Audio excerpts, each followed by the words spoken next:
Okay na po.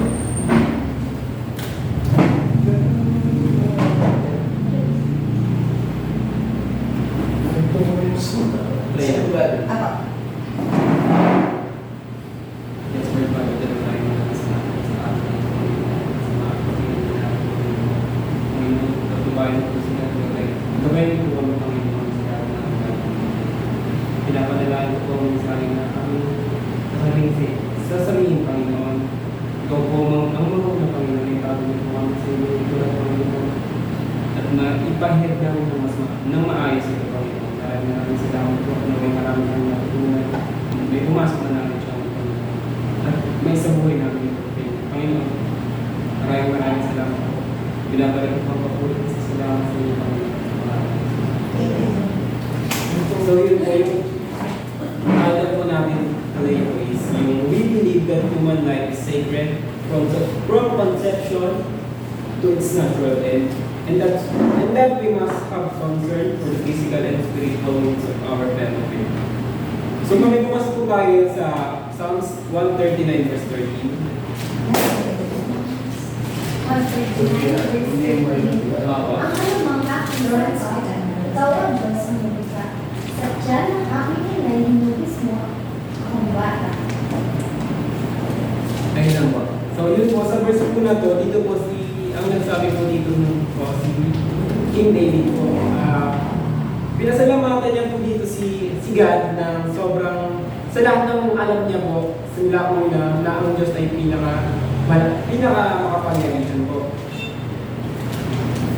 So, ito po yung pananalangin po ni King David po sa kanya, kung saan po pinasalamatan ni King David ang Diyos sa paglikha po sa kanya.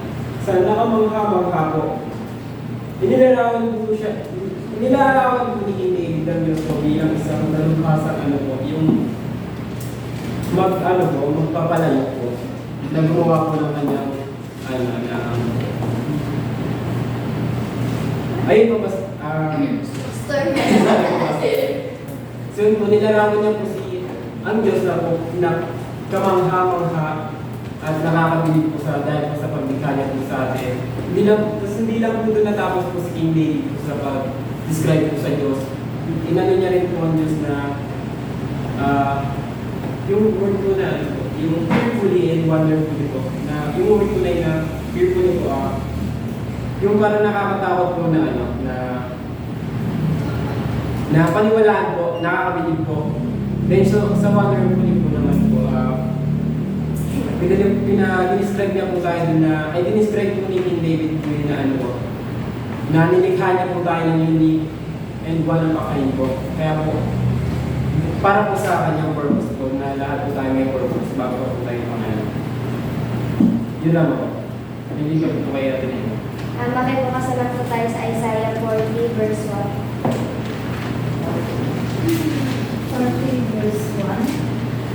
Halingin ninyo aking bayan.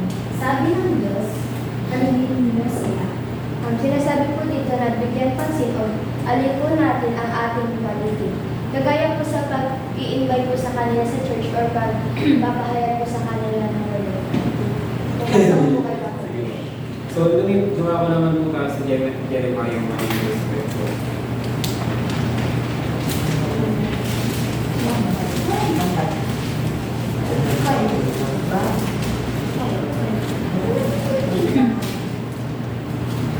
Jeremiah, bago kita nilalang sa tiyan ng iyong ina, pinili lang kita, at bago ka isinilang, hinila lang kita, para maging propeta sa mga bansa. So yun po, pinapakita po dito po yun bago pa po tayo ipanganak po lahat, ay pinili na po tayo ng Diyos. Dito po sinabi po yan kay Propeta Jeremiah po, na pinili na po siya ng Panginoon, sinugo na po siya para po maging propeta po sa mga bansa, sa bansa po. Doon po, ganun din po sa atin po, pinili rin po tayo dahil may purpose po tayo. May purpose po ang Diyos pa sa atin po, may purpose po ang Diyos sa atin po, which is yung pamahagi po yung sa atin. Doon po sa verse po na ito, na paman po tayo, inilabas sa tiyan ng ating ina po, is kilala na po tayo ng Diyos, alam na po ng Diyos kung sino po tayo, ano po yung yung mga nakalaan na araw po sa atin. Ilaw. Makibukas po tayo sa Matthew 24:37 to 39.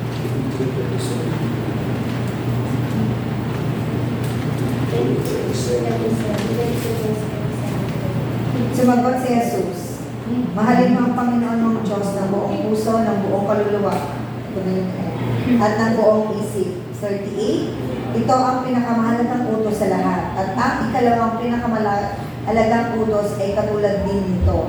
Mahalin mo ang iyong kapwa katulad ng pagmamahal mo sa iyong sarili. Sa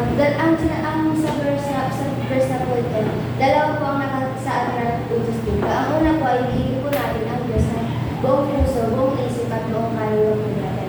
Ang pangalawa naman po ay ibigin po natin ang ating kapwa, gaya pag-ibig natin sa ating mga sarili. So dito na po yung pumapasok po yung sa end at ng top concern for the physical and spiritual needs of our fellow men po. Makipasa po tayo sa Romans chapter 12 verse 20 to 22.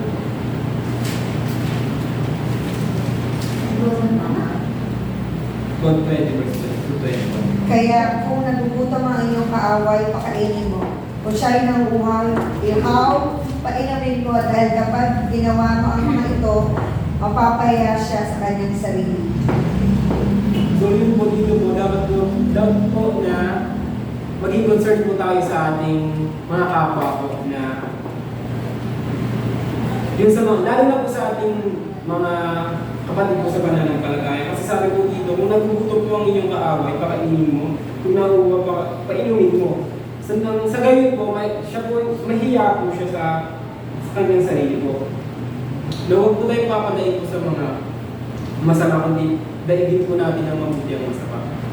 So dito po, sinabi po dito na pinapakita po dito na huwag po tayo maghiganti. Huwag po natin palitan ng masama ang gawa ng masama po. Dahil po, nasa Diyos po yung ganti, nasa Diyos po yung paggaganti po. Paghihiganti, wala po sa atin, wala po tayong karapatan na humatol, kundi Diyos lamang po. Ang lastly verse po, makabukas po tayo sa Galatians 6:10.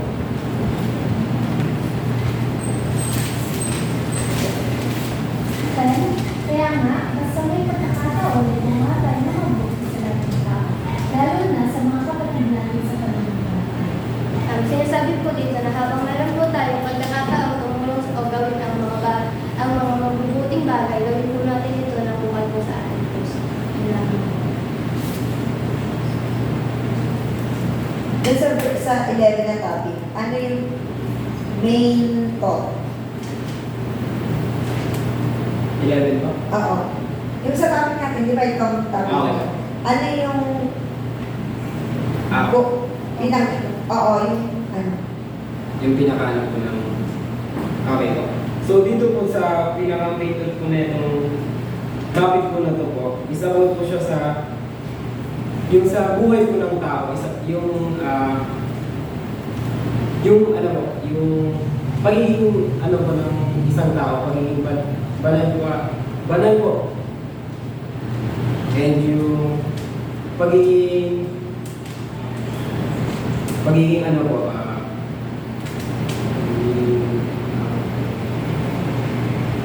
pagpapahalaga po sa aking kapwa po, lalo na po sa ating kapatid po sa pananampalataya. Matalo po kasi dito meron ako po. Hindi yung about sa Christian, yung basahin mo din. Galatians 6:10, yung kay parehas kami ng aklatatan ng Krista. Ang sabi dito is, kaya nga sa tuwing may pagkakataon, gumawa tayo ng mabuti sa lahat ng tao, lalo na sa mga kapatid natin sa pananampalataya. Lalo sa mga so ibig sabihin kahit yung sasamang tao na Lahat mas na- kailangan bilang isang Christian tayo at yung Word of God kailangan na bahagi natin sa kanila para makilala natin sila. Siyempre kung yung paparehas na natin na Christianity sa mahal natin, mas lalo rin natin silang bigyan. Isa pang bigyan ng pagpapahalaga para mapakilala natin si Kristo bilang isang mananampalataya. Kaya bukod bukod sa atin, yung gagawin natin is meron pa tayong ibang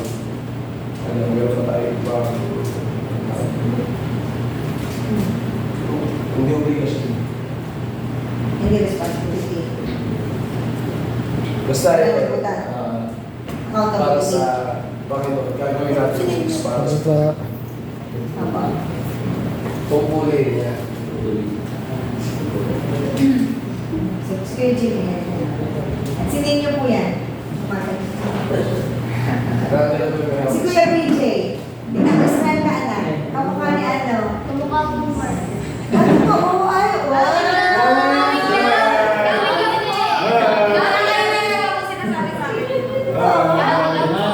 Para sila sipit ng mata eh, medyo Ayan, ayan. May pa-reverse ka. Kuya Nino. Second Corinthians chapter 9 verse 67 po. Ito ang ibig sabihin. Ano yun? Kaya maramihan. 7. Bawat isa ay nagbibigay kahit sa sarili ng sosyal. Maluwag sa lahat hindi natitiligan sa pagtitipid ng Diyos.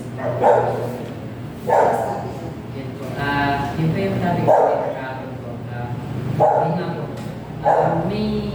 Minsan po kasi sa atin, naisip po natin na paano kung nagbigay ako ng 10 pesos lang, tapos ang binigay ng isa is 20 pesos, so mas maraming kailangan nyo sa akin.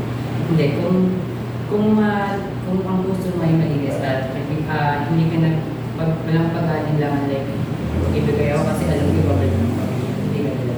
Ang isip na rin, ibigay ko ito dahil ito yung ito sa ako, sana ng Panginoon na hindi nga na dapat magbalik tayo ng kapo natin sa Panginoon. Yung sa topic natin. Thank you po. Tanong ka Kuya Josh? So, itong verse, ay topic natin today is, ito na yung reminder sa atin na tama natin pamumuhay bilang mga anak ng Diyos. First, alam ng Diyos ang bawat isa sa atin bago pa tayo sinilan. That's why, sabi dun sa Matthew, ano yung binasa mo kanina? Yes, sabi is that ang Diyos ay lumikha ng langit at lupa at ang bawat isa nararapat ang mahalin natin siya ng buong puso ng lakas ng kaluluwa. And then the second is, because we love the Lord our God, ang effect nun is saan? Very good. So, hindi magkakaroon ng magandang effect yan sa kapwa mo, hindi ka magmamalasakit, hindi mo siya mamahalin, hindi mo siya bibigyan ng mabubuting gawa or pagtulong kung hindi natin mahal ang Panginoon. Kasi we're going to do yung mga ganung bagay dahil sa Panginoon. So, yun ang effect dahil mahal ang Diyos. Okay? May question? Yes, Kuya Jimmy? Okay, alright. So, that's it. Sige, close mo na anak, then ipag-pray mo na yung pag-usulat mo. Nakatapos na ito kumain. That's it. That's it. Hindi let's eat. Tutog ka na naman. Ang mamaya magluluto tayo. Oo, di. May pagkain ito, anak. Sige. Closing na.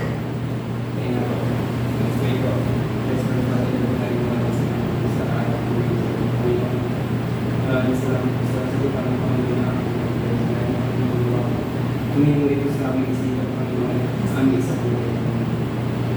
Pinapalayakan ko ito ang practice ang Panginoon. Ito po ang tumingin sa akin, Panginoon, sa aming buhay, Panginoon. Ito po ang dahil masunod, Panginoon.